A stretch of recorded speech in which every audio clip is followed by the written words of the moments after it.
Estamos todos ahora, ¿no? Creo que sí. Bueno, sigamos entonces.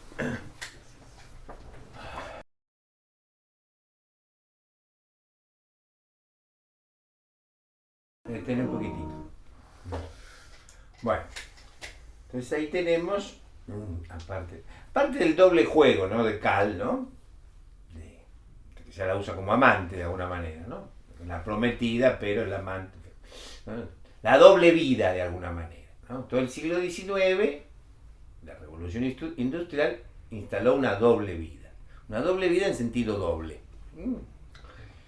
Con la revolución industrial, sobre todo en los países anglosajones, sobre todo en Inglaterra y Estados Unidos, ¿no? Que es su oficina, ya que no hubo independencia norteamericana, debo confesar, hubo un traslado de las oficinas de Londres a las de Nueva York. Lo que pasa es que las de Nueva York empezaron a tener más poder que las de Londres. Pero no hay independencia. Para tener independencia hay que tener otro tipo de programa a partir del cual uno se separa, ¿no? Si yo me independizo de algo, por ejemplo de un vicio, y en vez de mamarme en el bar de acá, me mamo en el bar de enfrente, ¿no? O por ejemplo dejo de emborracharme con whisky para tomar Ginebra Bolt, creo que no me he independizado de la bebida. Así que en Estados Unidos no hubo ninguna independencia. Más aún, había ya cierta tendencia en Estados Unidos representada por Thomas Jefferson. Thomas Jefferson, que es después el emblema del sur norteamericano. En 1812 hay una guerra olvidada. Creo que ni Hollywood a veces la trató de paso. Que Inglaterra vuelve a invadir Estados Unidos. En 1812 quema Washington. La guerra perdida, tal vez la única guerra perdida antes de Vietnam. Entonces, nunca se menciona. Ahora en 1812, ¿no? Cuando las tropas inglesas básicamente estaban ocupadas en derrotar a Bonaparte. Cosa que hicieron también acá. Fíjense que cuando invaden 1806, 1807 la Argentina. Y con ese gesto todavía aparentemente absurdo nace nuestra condición de nación.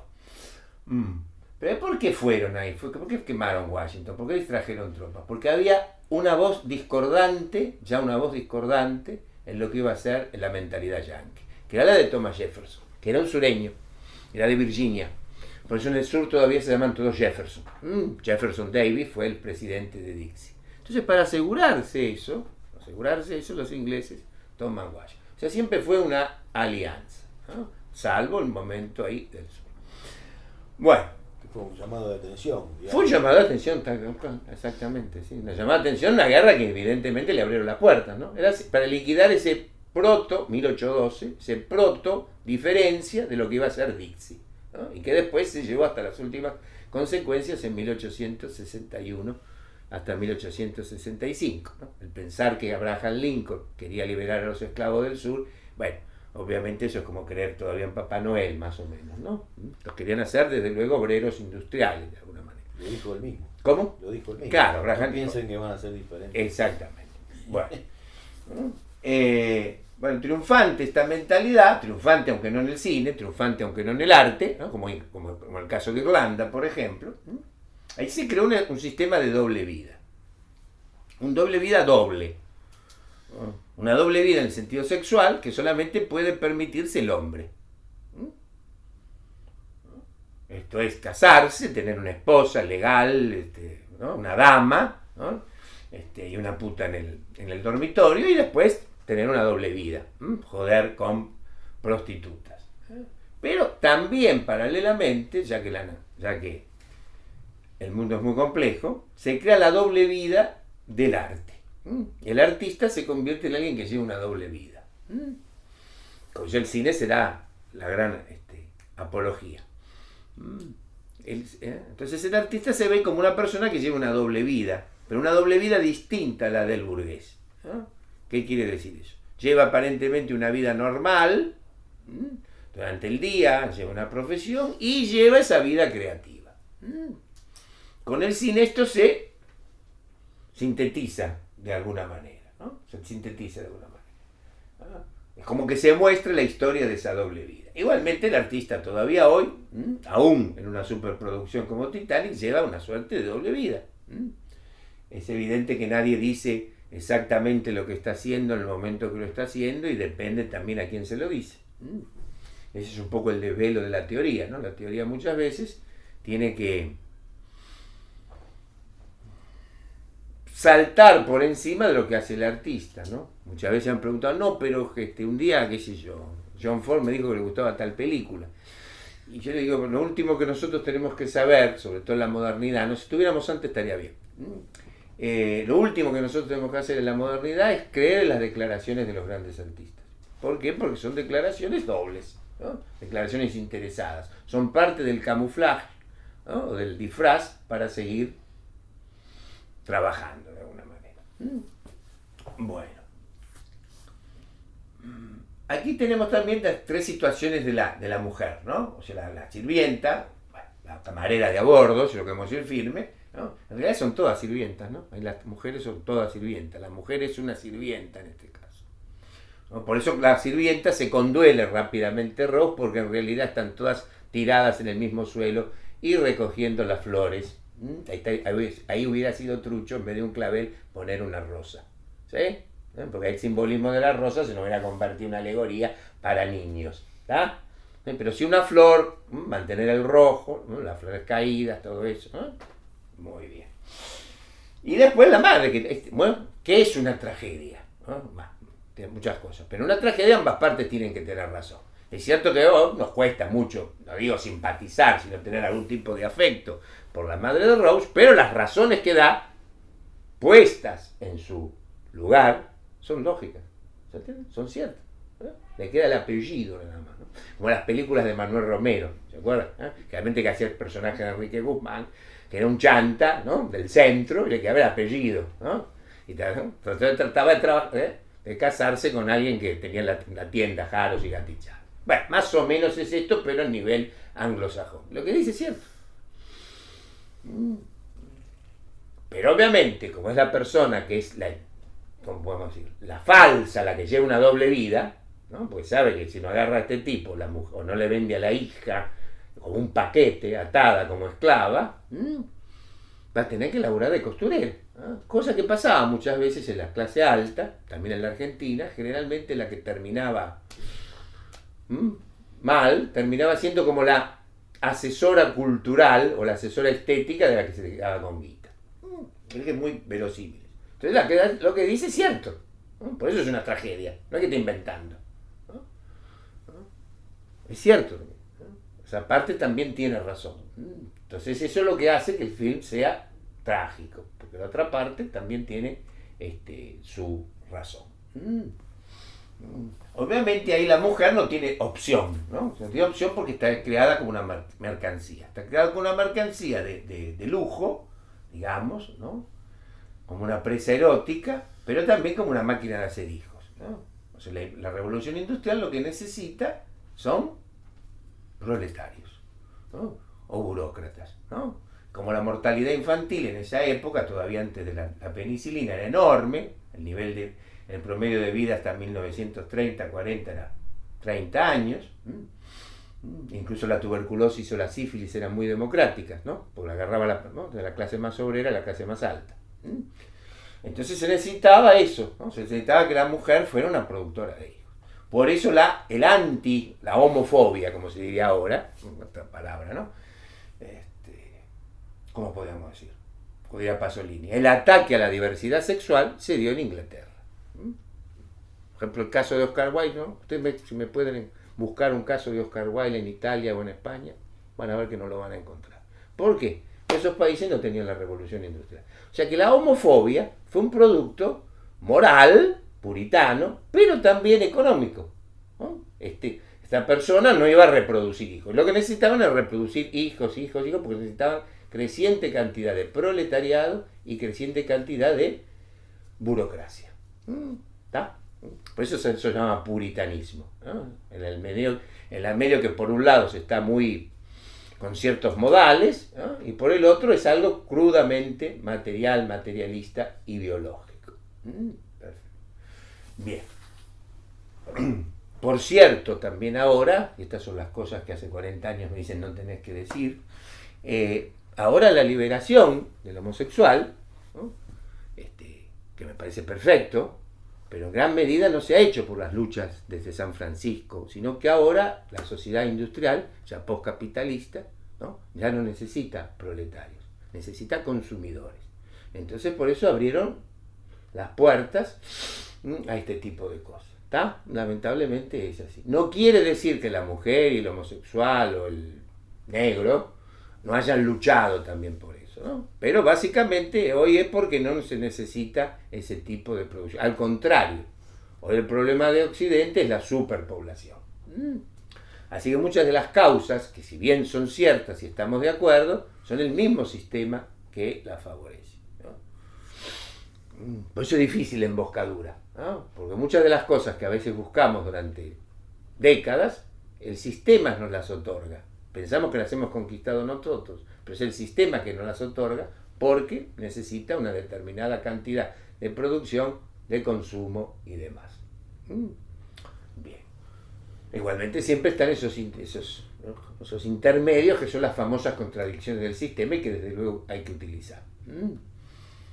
Pero en rigor, yo creo que una situación histórica, política, realista es que no hemos conseguido mucho. Lo cual no quiere decir que se siga luchando, ¿no? Pero que en realidad las grandes conquistas en sentido de igualitarismo en las últimas décadas no han sido por esfuerzo nuestro, ¿no? Sino que han sido precisamente por algo que domina el sistema. Lo cual no quiere decir que volvamos para atrás. ¿Sí? ¿Está claro eso? ¿Sí? ¿Se entiende eso? El control de la natalidad no se hizo para favorecer a la mujer.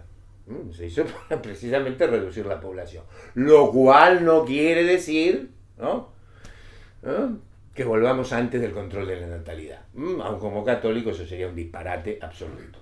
¿Se entiende? ¿Sí? Es una contradicción. El pensar que vivimos y ahí nos espera el arco iris, ¿no?, como a Judy Garland, ¿no?, eso es ser progresista, ¿no?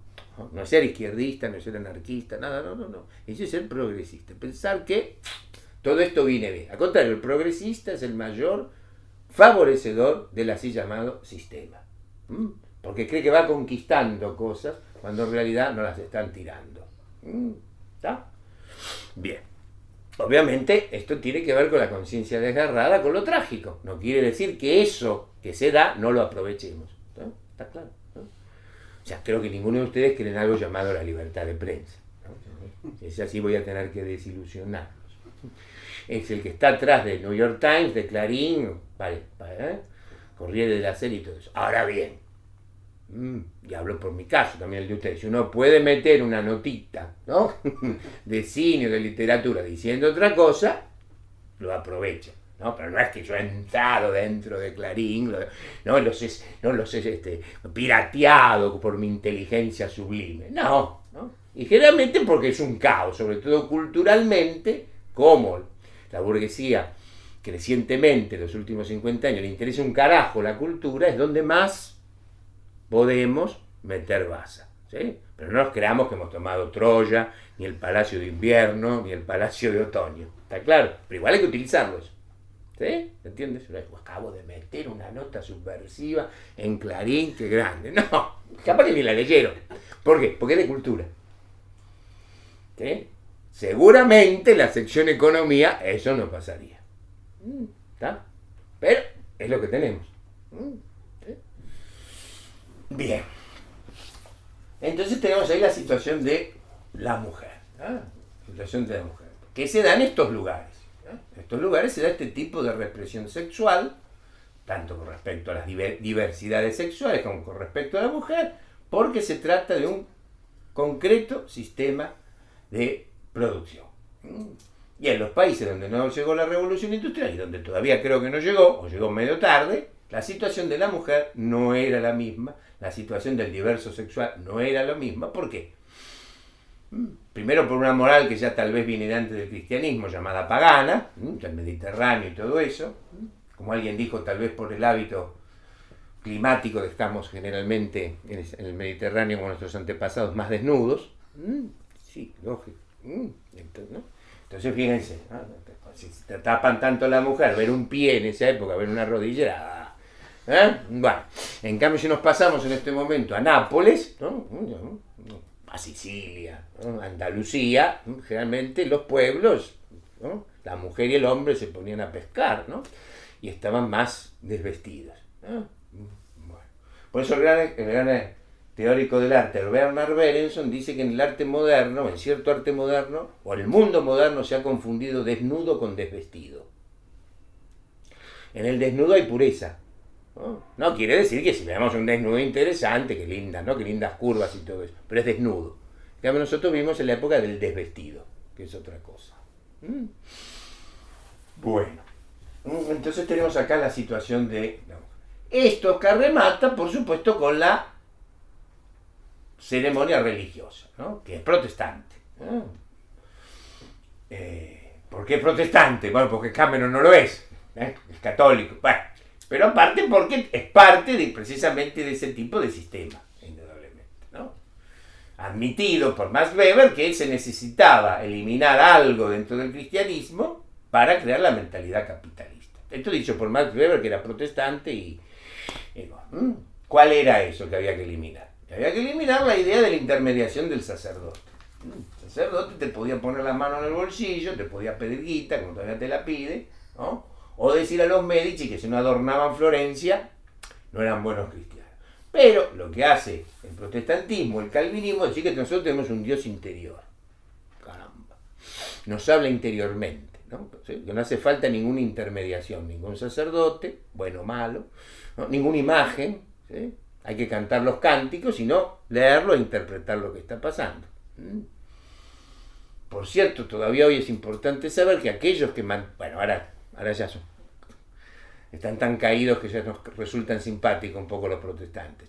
Pero los que han mantenido la idea de la literalidad de la Biblia, literal, o sea, esto es literal, han sido los protestantes. Los católicos nunca hemos sostenido si esto pasó literalmente, ¿no? Sí que pasó simbólicamente.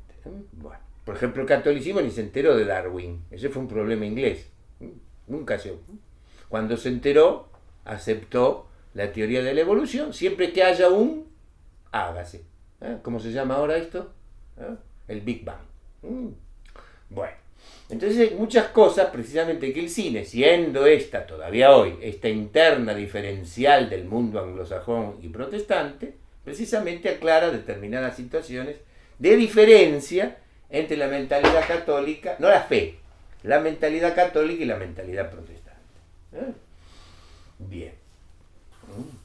Si uno internamente tiene eso, tiene un Dios interior, no es que un Dios me habla a mí, claro, se puede, ¿no? Y no es que la confesión, no es alguien que de alguna manera nos puede manejar, entonces evidentemente se crea lo que se llama libertad de mercado, entonces yo hago lo que quiero. ¿Por qué? No, porque Dios me dijo anoche que tengo que bajar los sueldos. No es así, es así. O todavía hoy, mal o bien, la iglesia acá todavía, hay muchos pobres. Capaz que no le dan bola, pero siguen hinchando las pelotas. Más allá de los enormes problemas que tiene la iglesia, por supuesto, ¿no? Y los 50 años de atraso en determinados temas, ¿no? Francisco tendría que haber sido elegido en el año 66, más o menos. Pero la está llevando bastante bien. ¿Se entiende esto? Esto es fundamental. Es algo interior, es un individualismo, ¿no? Un individualismo. Se tiene una relación con las cosas y la producción según eso. Y por supuesto se canta, ¿no? Se canta, ¿no? No se tiene una relación de imagen ni una relación de sacrificio. El cine precisamente devuelve la idea del sacrificio, ¿no? En el calvinismo está la idea de éxito. No hay sacrificio si no hay éxito. Debemos admitir también, ¿no? El problema es que siempre lo admitimos nosotros, pero del otro lado no admiten nada, que de alguna manera el protestantismo, tanto en su beta luterana como en su beta calvinista, fue utilizado.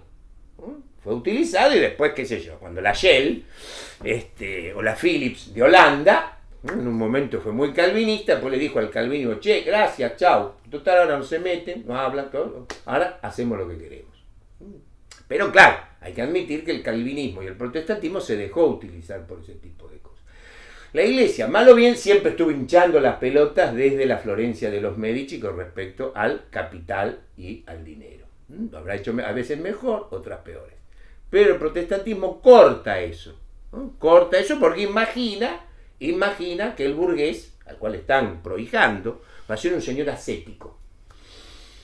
Sí, va a ser ascético durante el día, de noche es un fiestero de la zamputa, va a llevar una doble vida. ¿Está? Y esto es precisamente lo que historia este tipo de films. Hay tres cosas que el cine reintrodujo polémicamente, y eso simplemente de entenderlo, yo de explicarlo bien, mejor, sintetizaría nuestra postura teórica, que espero que sea la de ustedes también, al menos en parte, con respecto a la diferencia del cine clásico de Hollywood, ¿no? Aún hecho ahora con canadienses, ¿no? El cine clásico de Hollywood, con respecto al mundo burgués, liberal y capitalista, al cual se lo sigue confundiendo. Son tres cosas que las estamos viendo en esta película. Es cierto, la película es del 2000, pero ya está en Griffith. Recuerden que esto ya lo podemos ver en El nacimiento de una nación y sobre todo en Way Down East, en 1920. Eso. Reintroducción del concepto de héroe. Reintroducción del concepto de héroe. Reintroducción del concepto trágico de la vida. Y tercero, no reintroducción, introducción de la mujer en la diégesis como sujeto histórico absoluto. Esas tres cosas, pruébenla que antes no existía. Sí existía enmascaradamente en géneros literarios llamados populares o thrillers. Ahí sí es distinto. Pero la mujer en la literatura del siglo XIX, por ejemplo, buena, mala, alta, regular, no pasaba eso. Lo del héroe es muy importante, no solo por las acciones físicas. Recordemos otro punto fundamental de nuestra teoría. Ejemplificado, por ejemplo, como lo hice alguna vez en un podcast de Cago, en Duro de Matar. Duro de Matar es una película, la primera, ¿no? Llena de acciones físicas.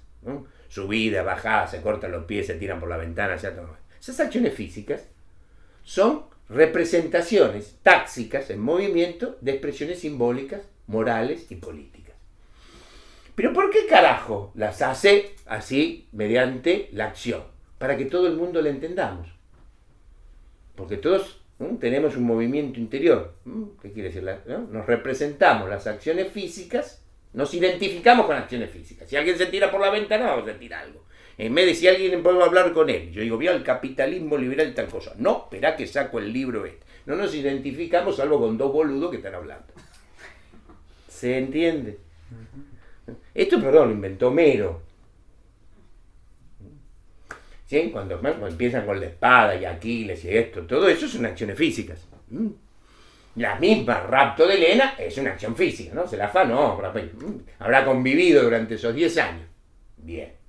Pero Homero quiere decir otra cosa. O sea, el mito o la épica siempre usa las acciones físicas, violentas por lo general, para que nos identifiquemos hasta corporalmente. Mirá que con las acciones físicas, ¿no? Una fotografía, ¿no? Algo en movimiento doloroso de acción, nos identificamos. Es el famoso sentimiento en el diafragma, que se llamaba frenos en griego, ¿no? Y ahí viene frenético, frenesí, bueno, esquizofrénico, es el freno, es el ánimo, ¿no? Entonces el cine utiliza las acciones físicas, por ejemplo cuando se chifla, cuando errante, y tira toda la mesa. Obviamente que nos identificamos todos, lo sentimos, ¿no? Sentimos el ruido, el sonido y la furia, como diría Shakespeare. Pero si vamos un poquito, este tipo puede tirar la mesa, ¿no? Puede tirar la mesa, 4 mesas, puede tirar el Titanic, ¿se entiende? ¿No? Es la idea de desperdicio y de potlas y de sacrificio al revés. Jack va a sacrificar su vida, aunque es un gran gozador de la vida, pero lo va a sacrificar. ¿Por qué? Por amor. Que puede ser visto también, qué sé yo, por la madre, gozo por acá, como una reverenda pelotudez. En cambio, esto es lo contrario del sacrificio. Puede tirar 20, 40, 50 mesas. ¿Te entiendes? Entonces, por las acciones físicas vamos entendiendo ese tipo de cosas. En cambio, si vemos las acciones, o lo que se quiere decir mediante diálogo fijo, todo eso, asistimos meramente a una transcripción verbal, mental, de aquello que sabemos o no sabemos. Lo cual no quiere decir tampoco a su vez que un film según nuestra teoría, tiene que ser con pocas palabras. Por cierto, en Duro Matar se chamulla bastante. Bien. No es la supresión de la palabra, sino que es la incorporación de la palabra, del diálogo, con acciones físicas. La acción física es como que tenemos una determinada memoria. Se supone, ya un poco comprobado, que las primeras acciones de nuestros antepasados, el primer lenguaje fue físico. Antes que apareciera el lenguaje oral, menos el escrito, las representaciones fueron mímicas. El primer hecho cultural, el primer lenguaje de nuestros antepasados, tal vez hace 1 millón de años, lo que se llama Homo sapiens, fue separarse del mundo de la naturaleza. Entonces no hacer gestos reproducidos sin ningún sentido, aunque después nos dimos cuenta con la etología que ciertos maullidos del gato, ciertas monerías del mono tienen alguna cosa, pero son intraespecíficos. En cambio esos movimientos de danza y de mímica, ¿no?, que después dieron lugar a onomatopeya, porque se pareció, trataba de parecerse al objeto designado, fue la primera forma en la cual creamos un determinado lenguaje. Así que en el fondo de todos nosotros está esa suerte de fijación táxica. Entendemos mediante el movimiento. El movimiento físico, las acciones físicas, nos hacen representar acciones morales, éticas, políticas.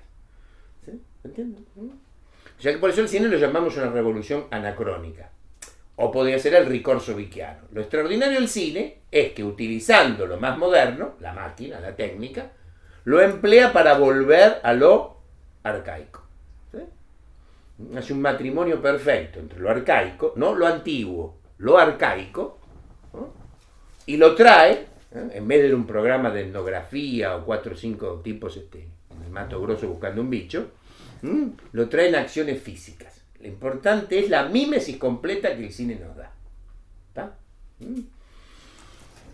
Porque además, si se pusieran a hablar acá del capitalismo, ¿no? Están cantando un coro y en realidad el coro es la falta de todo eso, el que ya lo sabe se va a embolar. Y el que ya estaba en contra de eso no va a pensar absolutamente nada. En cambio, si se lo remite a acciones físicas, todo es posible. ¿Está? Bueno, la danza tiene eso, ¿no? Por eso el cine incorpora muchísimo de la danza. Lo que Minelli llamaba, y te debería saber bastante de eso, musical sin palabras. Que es su género favorito, por cierto. Él dice, a mí me gusta el musical sin palabras. ¿Qué quiere decir? Sin música. ¿Cómo es eso? Dice, bueno, tenemos Gigi, Americano en París, que es musical con música. Dice, a mí me gusta el musical, ¿no?, sin música. ¿Cómo? El padre de la novia. Designios de mujer. Esto es los personajes de Minelli, los melodramas, se mueven, ¿no?, como si estuvieran bailando, no tanto, ¿no? Entonces reproduce la trama o la forma de una comedia musical mediante acciones físicas que evidentemente están acompasadas. Bueno, no sé cómo caminaría un cowboy en 1860, sé cómo camina John Wayne. Ese movimiento, ¿no? Vieron que además había los actores. Uno de mis primeros maestros me enseñó, dice, fíjate vos que cada actor tiene una característica física, pero no física la facha, que algunos también la tenían, por suerte, eso vino de fábrica, ¿no? ¿Viste? Wayne se camina amacando, Henry Fonda no mueve los brazos, ¿sí? Jimmy Stewart balbucea, es como que está entrando siempre en un lugar equivocado, ¿sí? Todos los actores tenían una marca física, pero una marca física en el sentido de fotogenia, que también la tenían. Tenía una manera de representar determinadas acciones. Bueno, otra cosa, por otra vez estaba hablando con una amiga, sobre el lenguaje. ¿El cine es un lenguaje? Sí. La danza es un lenguaje. ¿Qué carajo es un lenguaje? El problema es que a partir de cierto tiempo, ya ahora no, porque directamente, ¿no?, a partir de la semiología de los años 60 se confundió el lenguaje solamente con el oral o escrito. No. Vamos a definir entonces, si me permiten, el lenguaje. Lenguaje es toda expresión humana. Lenguaje es toda expresión humana, mímica, física, danzarina, silbada, toda expresión humana. Expresión, algo que sabe. Para transmitir un elemento interior a una comunidad y además para separarse del mundo de la naturaleza. Esto es fundamental. Es una creación humana para separarse del mundo de la naturaleza. Vieron que a veces, por ejemplo, ciertos animales, ciertas aves danzan, ¿no? Pero no danzan como el Bolshoi, ¿no? O como Virulazo bailando el tango. ¿Te entiendes? Es llevar entonces, separarse de las acciones físicas animales a una expresión personal, humana, ¿no? Para transmitir determinadas cosas. ¿Está?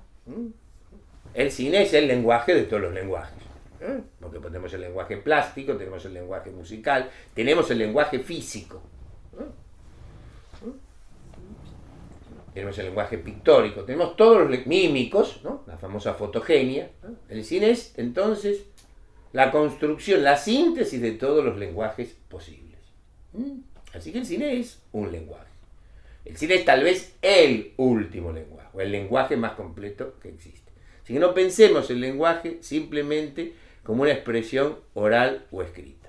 Es toda expresión humana que trasciende o intenta trascender su inmediato pasado animal o vegetal. Es una producción artificial que habrán notado nuestros antepasados, si habían manzanas, que el manzano reproducía manzanas. ¿Qué sé yo? El brontozoario reproducía brontozoario, ¿no? Pero que el hombre se dio cuenta que podía reproducir algo más de lo que reproducía también en sentido biológico animal. Reproducía humanos.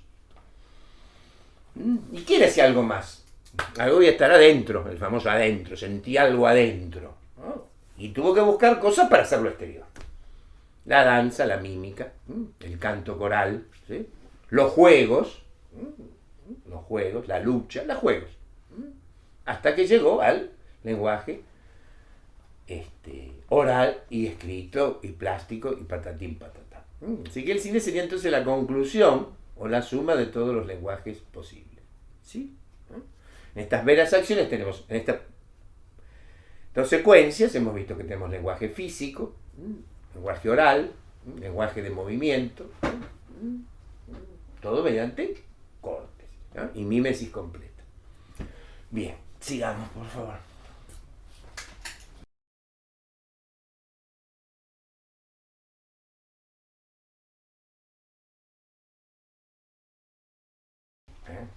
Entonces acá hace una unidad simple pero completa, entre la tragedia, digamos. Hace un correlato, lo que Eliot llamaba un correlato objetivo. Correlato objetivo es nuestro, en gran parte, es nuestro principio de simetría o fuera de campo. El principio de simetría sumado a fuera de campo. Quiere decir algo, es la segunda historia también.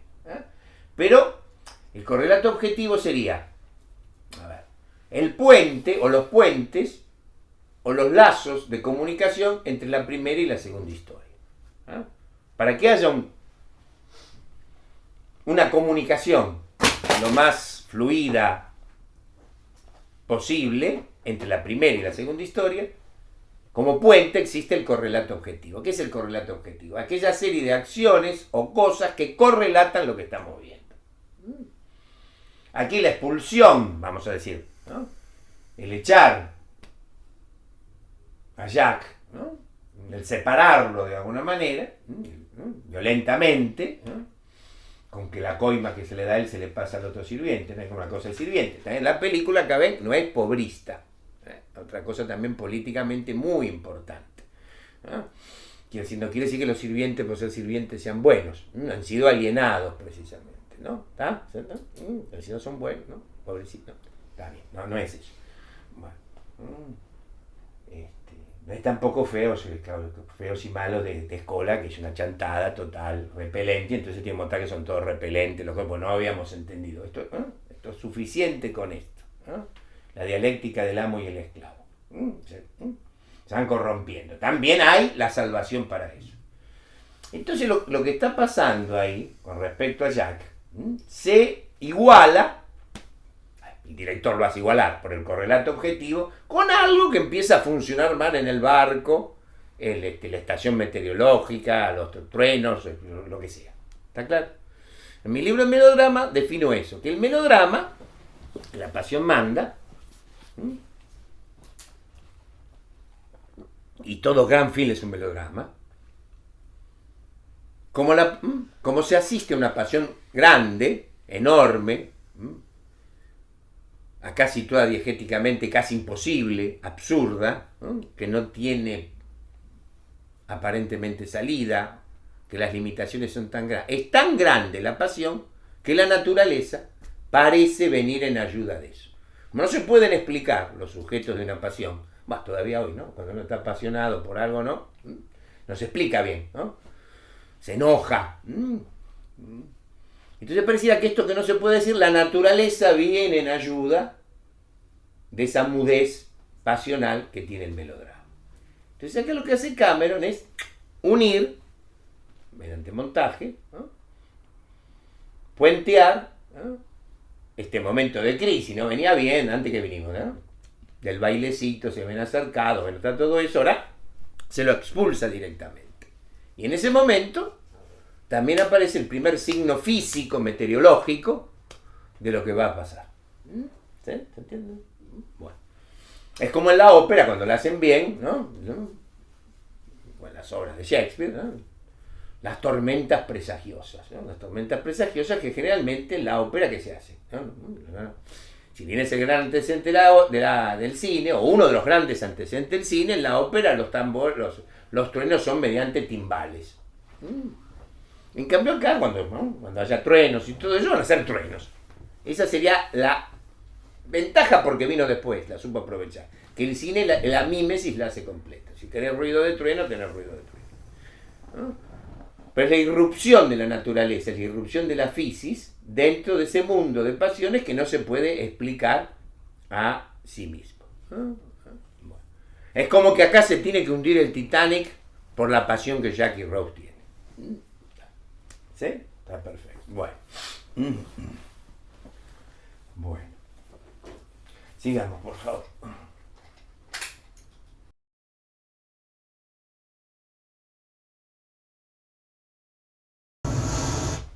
Esta para mí es una escena clave. Esto es una escena llave.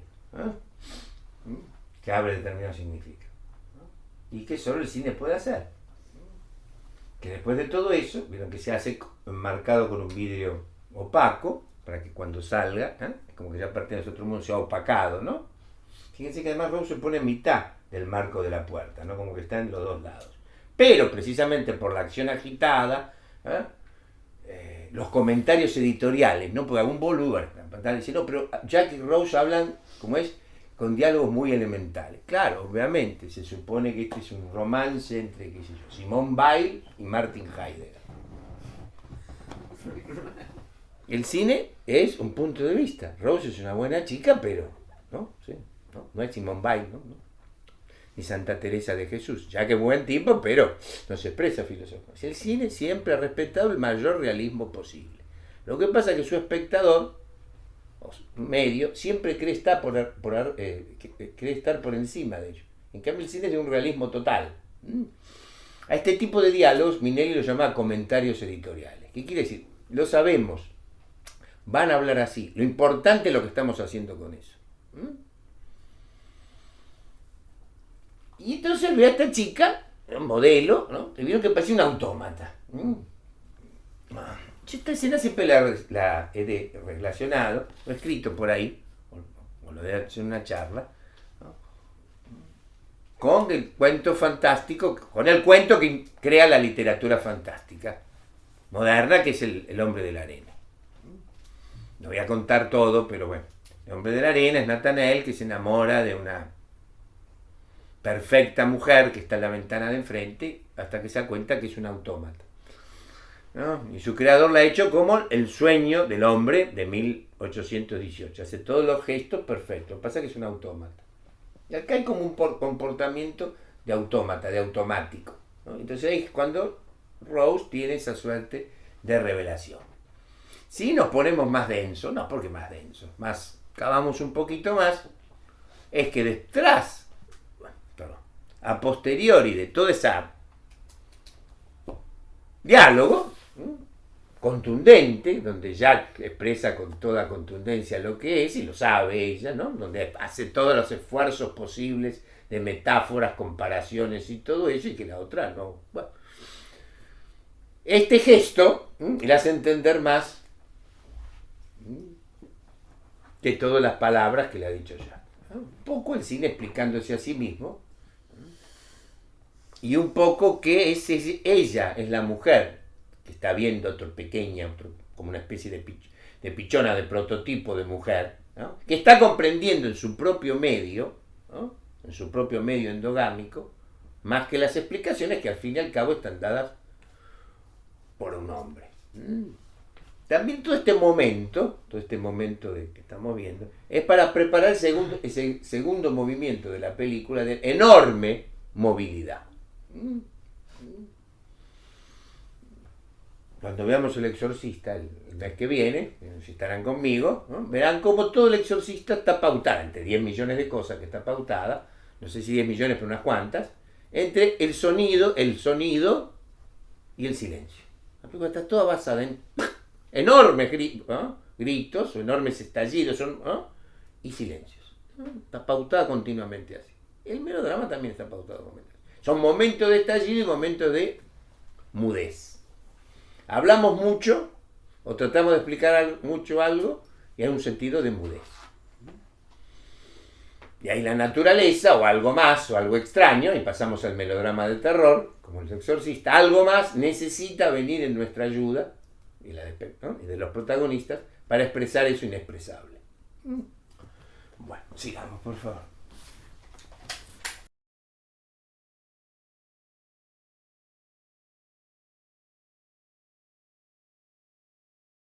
Detén un poquitito apenas. O sea, cuando de nuevo se vuelve a tiempo presente y se hunde todo eso, ¿no?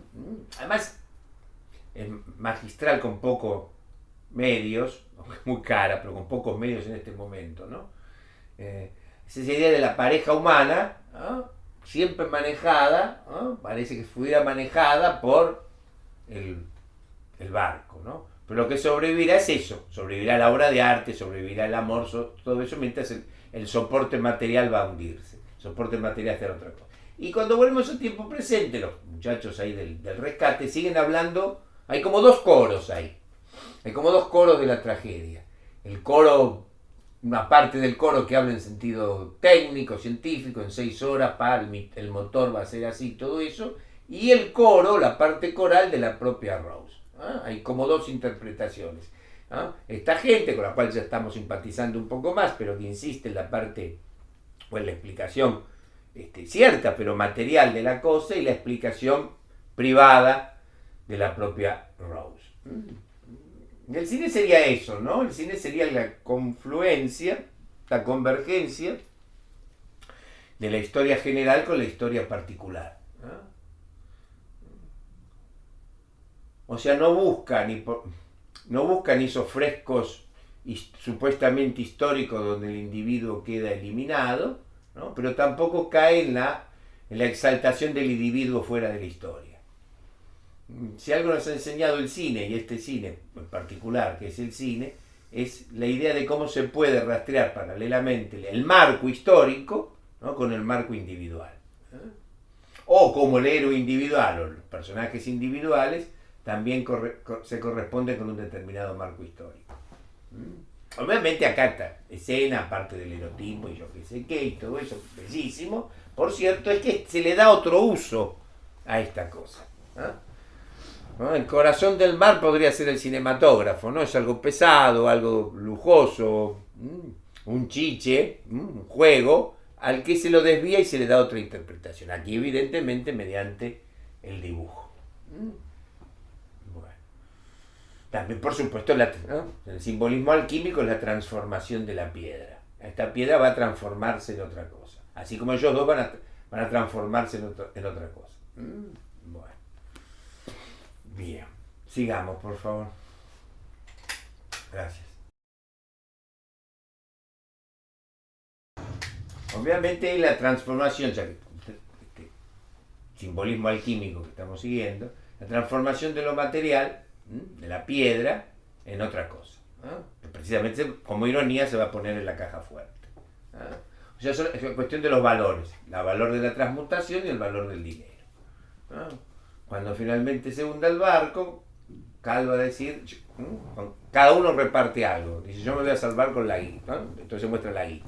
El otro saca y muestra el revólver. O sea, en un barco, en una nave, en una transformación alquímica, cada uno muestra más lo que es. En los ritos de iniciación pasaba eso. Generalmente cuando el neófito no era el apropiado, o es más complicado que eso, voy a tratar de decirlo. Cuando todos somos neófitos. La vida es un aprendizaje y en algún momento siempre somos nuevos en algo. Pero puede darse una transformación, o sea, la nave es la transformación. Esa transformación puede dar lo mejor de nosotros o lo peor de nosotros. Ese es el peligro de la operación alquímica y ese es el peligro de la transformación, de todo rito de iniciación. Todo rito de iniciación puede mostrar lo mejor de nosotros potenciado y puede potenciar lo peor de nosotros. Hay un cuento de Bioy Casares que me gusta mucho, lo releo siempre, bueno, de los tantos, ¿no? Pero es mi favorito, que se llama Clave para un amor. Clave para un amor. Y que es un grupo de excursionistas que quedan varados en el lado de los Andes chilenos. Y hay un grupo heterogéneo de gente que no paso a describir. Pero el antiguo dueño de ese hotel creía todavía en los dioses paganos, le había dedicado un templete a Dionisos. Y bueno, ahí pasa una noche y ahí curiosamente cada uno demuestra lo mejor y lo peor de sí mismo. Veanlo. Bueno, todo rito de iniciación pasa eso. Toda nave pasa eso. En todo hundimiento frente al peligro, ahí está. ¿Cómo podemos representar eso? Físicamente. Hay films, por ejemplo, que me siguen gustando, desde luego, que me sigan gustando no, que siguen sosteniendo como La Última Ola de Peter Weir. La Última Ola de Peter Weir es un film límite, quiere decir, maneja perfectamente todo esto del rito de iniciación, pero está ahí un poquito, no a la alegoría, lejos de ello, pero un poquito a la cosa didáctica. El tema es que cuando se manejan cosas muy densas, cosas olvidadas, como el tango, cosas olvidadas. Hoy las cosas olvidadas, o que nos han hecho olvidar, ¿no? Ojo, no es que son olvidadas porque nos olvidamos, ¿no? Que nos han hecho olvidar mediante lo que se llama educación obligatoria, educación laica, ¿no? Porque, ¿qué es el término laico, ya que estamos, no? Porque ahora hubo un quilombo con el Papa hay un quilombo 5 por día, ¿no? Si no, pero este es un Estado laico. Laico se supone que es un Estado o una política que es neutral en materia religiosa. Neutral en materia religiosa. Quiere decir que no apoya nada. No apoya nada. No apoya, pero tampoco combate. Esa es la idea del laicismo. Y eso es erróneo. Eso es erróneo. Porque desde revistas completas, obras de teatro, programas de televisión, se ataca continuamente al catolicismo. Entonces no es laico. Laico es que el Estado no interviene, pero sí protege las diferentes confesiones. Así que el Estado laico está mal dicho. El Estado laico es uno que no interviene ni sostiene ninguna religión, pero sí que permite el funcionamiento de eso, ¿no? Los franceses creo que lo van a aprender antes de nosotros, ¿no? Fíjense cuando pasó lo del atentado de Charlie Hebdo. Revista horrenda, por cierto, no solamente por lo que representaba, sino que tiene un dibujo horrendo y de una antirreligiosidad, no solo musulmana, pero de una grosería total. Bueno, cuando pasó eso, la ministra de Cultura francesa dijo, esta es la Francia de Voltaire. Perdón, ¿y no esta Francia de Juana de Arco y de Léon Blois? ¿No es la Francia de Baudelaire también? Así de chavo. No era tan laica Francia, ¿no? La inventora del laicismo, sino que la de Voltaire. Parece que la otra no tiene opinión. Así que no nos confundamos. No estamos viviendo en estados laicos. Estados laicos es el que es neutral en materia religiosa, pero sí protege la confesión de todo eso. Imagínense si un solo chistecito de esos, una sola obrita de esas, se hiciera contra alguno de los, sobre todo alguno de los presentes debe serlo, judíos. ¿Qué pasaría? Un escándalo total, justificado, ¿no? Justificado absolutamente. ¿Por qué? Porque se mueven bien, tienen buenos abogados, tienen ligas antidifamación. Cambio, con el mundo católico se puede hacer cualquier cosa. Entonces eso no es un Estado laico. El Estado laico es el que, el Estado es neutral, pero dice que no puede atacarse las creencias de cada uno. ¿No? Teocrático es cuando el Estado sostiene una religión, ¿no?, como forma política de Estado, como son los Estados árabes y el Estado de Israel, donde son las leyes pasan por el rabinato o pasan por el imanato. Bueno, así que es otra cosa muy importante decir el Estado laico. No, el Estado laico es el que permite toda expresión religiosa, pero permite paralelamente que no se las ataque. Así que estamos también en otro tipo de problema. Y también con toda la ministra de Cultura de Francia, que imaginé eso, como yo dijera, qué sé yo. La Argentina es el país de Borges. Es el Sarmiento. No trago mucho, pero sí es el país de Sarmiento. Yo no puedo tragar a Sarmiento, francamente. No, me parece un hijo de puta. Pero bueno, pero es el país de Sarmiento.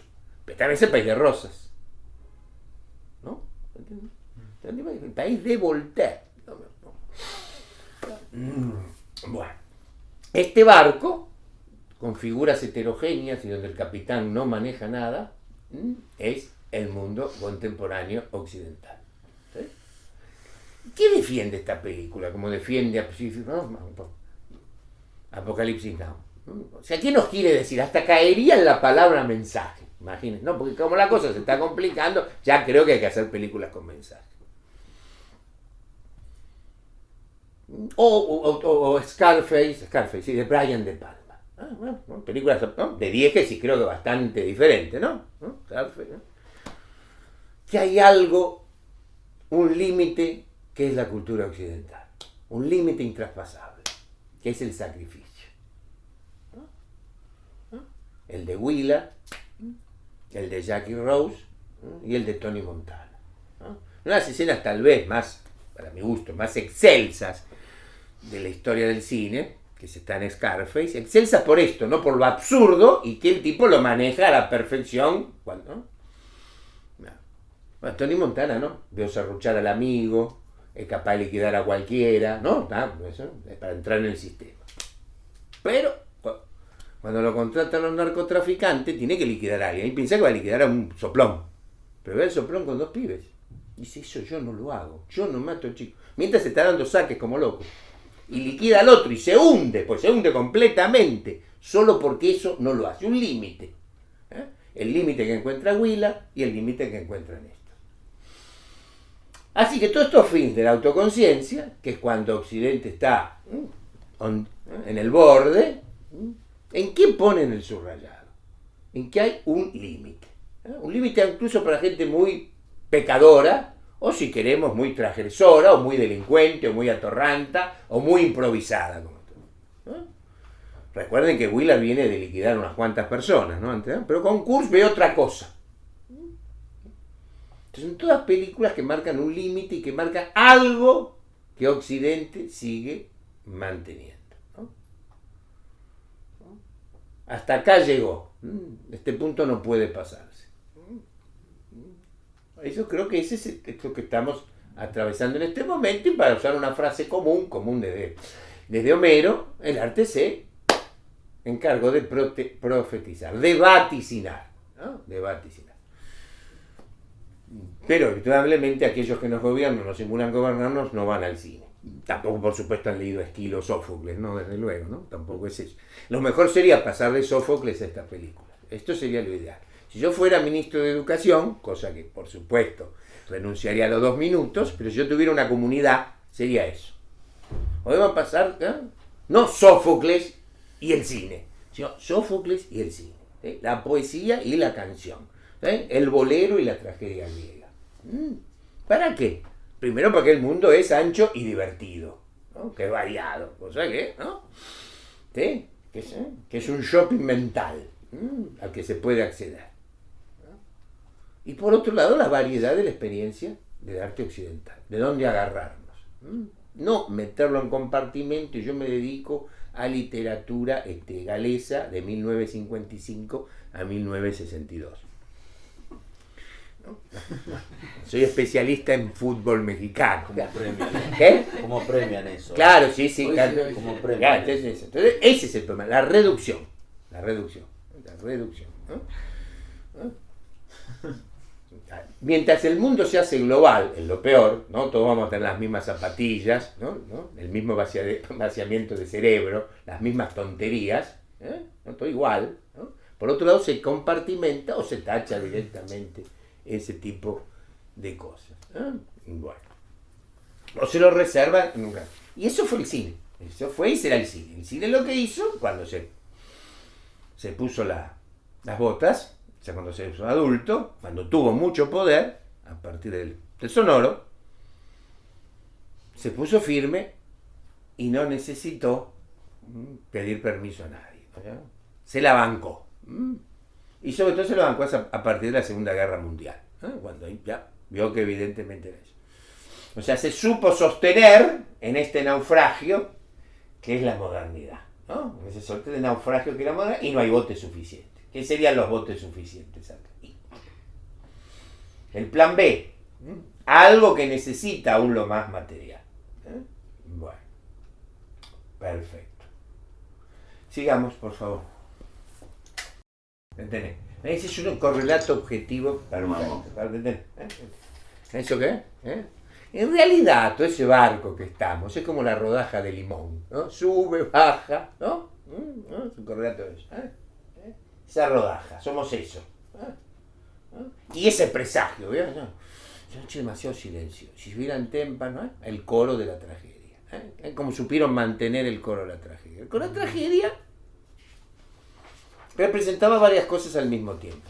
Era el lugar común, era el pueblo en el sentido griego de la palabra, el demos, eran demos discutiendo entre sí, era lo que ya se sabía, el diario del lunes, y aquí el cine se la ingenió desde Griffith de aquellos que de alguna manera son, ¿cómo podríamos decir? Un saber establecido. Este saber establecido puede ser nefasto como el caso de Titanic, o puede ser sabio, asertivo, como en el caso de Stella, la masajista de Jimmy Stewart en La ventana indiscreta. O sea, puede pegarla como no puede pegarla.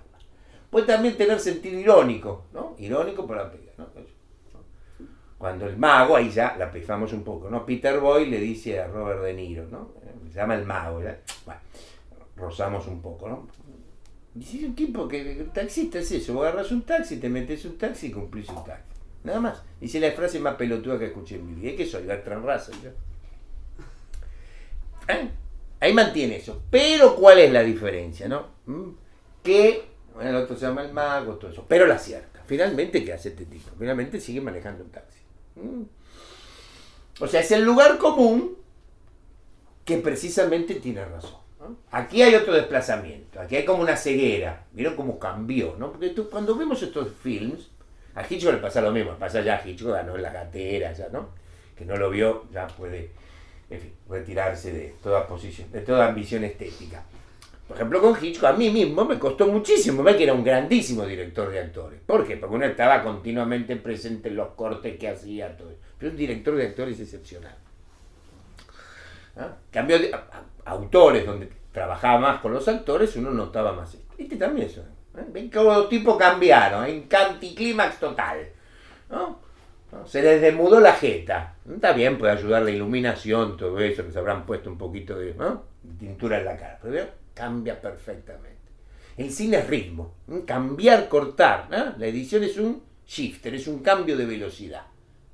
Yo no manejo, ¿no? Por suerte, no manejo automóviles, pero sé que para cambiar de velocidad hay que tocar una palanca que se llama embrague. Embrague es algo que cambia, avisa al motor que cambia velocidad. El shifter, en sentido estilístico, ¿qué es? Le dice al espectador, mirá que viene otra cosa. ¿Está? Pero se lo dice dentro de la diégesis. No es que el director, no, mirá que acá está por pasar. Cambia de velocidad. Mirá que ahora vamos a cambiar de velocidad. ¿Por qué? Para que el espectador no se caiga de culo en la butaca o en el sillón de su casa, le avisa, miren que esto viene de otro lado. Y también si nos ponemos un poquito más filosóficos, ¿por qué no? Le dice al espectador, mira que la vida es así.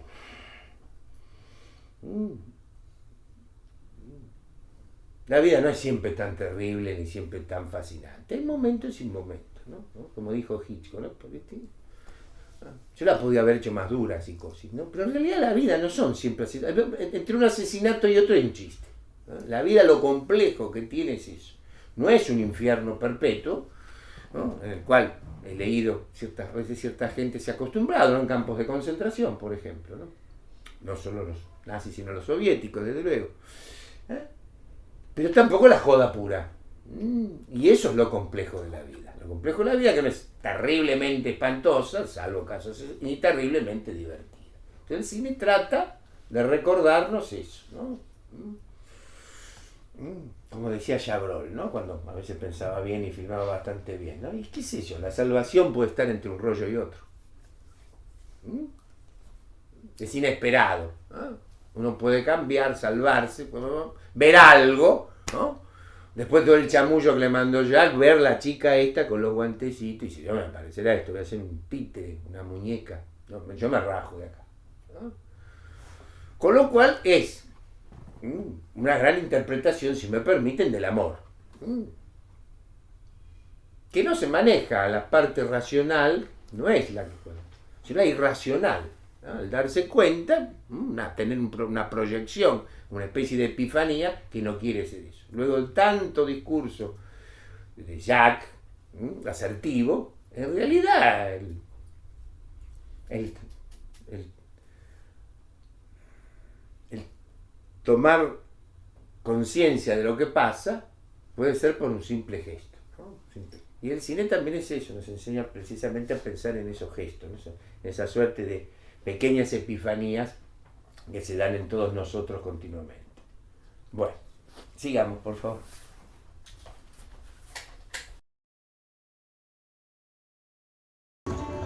Esto técnicamente es un comic relief, un momento de descanso cómico, como Hitchcock siempre recomendaba hacer y que le salían como nada, ¿no? O sea, la vida tiene eso, es un comic relief, descansemos cómodamente.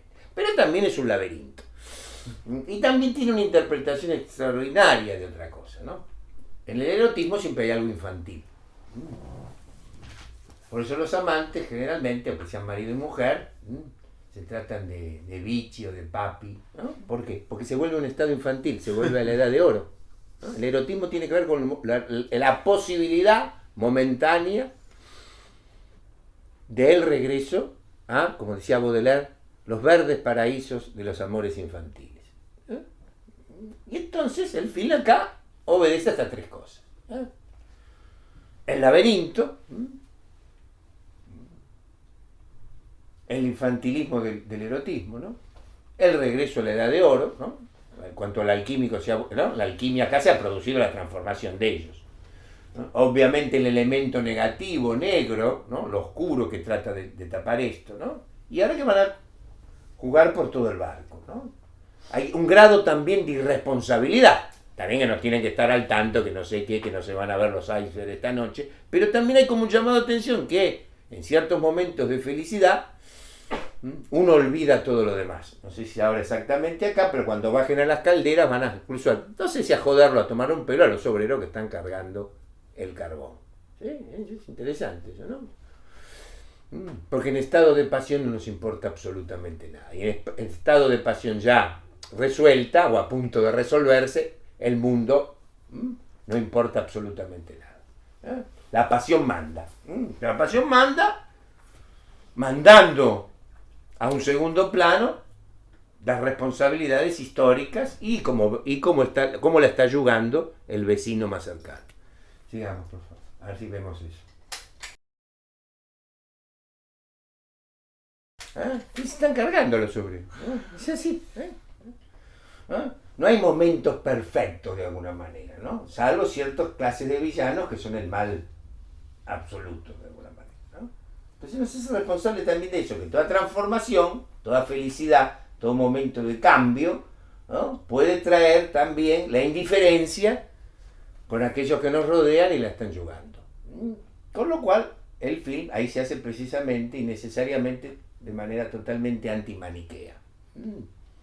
Así como ver a algunos ricos que se van históricamente a quedar en el Titanic y van a regalar los salvavidas.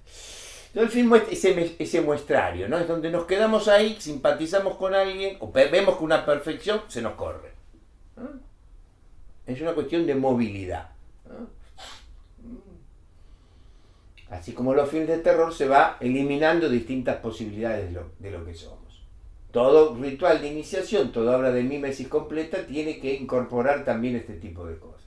Ese tipo de ambigüedades o de grises que toda vida comporta. Si lo queremos decir más sencillamente, aunque la película lo propone, mira, siempre hay alguien que sufre más que vos. Y hasta este momento estaban sufriendo ustedes dos, ahora ya no sufren, pero sigue sufriendo otra gente. En realidad ahí tenemos la síntesis total del cristianismo, ¿no? No se ha rezado nada, no se ha predicado nada, pero esa es la síntesis del cristianismo. El amor al prójimo, ocuparse del prójimo. Tarea difícil, ¿no? De hace 2000 años, pero esa es la síntesis. Los momentos en que nosotros salimos de un problema, porque el cine tampoco nos dice, o los grandes autores, también literarios, nos dicen, no salga de un problema, regodece, no, dice salga. Pero, una vez que se sale, sigue habiendo alrededor suyo, tal vez al lado suyo, alguien que también sigue padeciendo. No por una diferencia de clases y una promesa que se rompe de matrimonio, sino porque tienen que cargar carbón. Bueno, seguimos la próxima. Muchas gracias.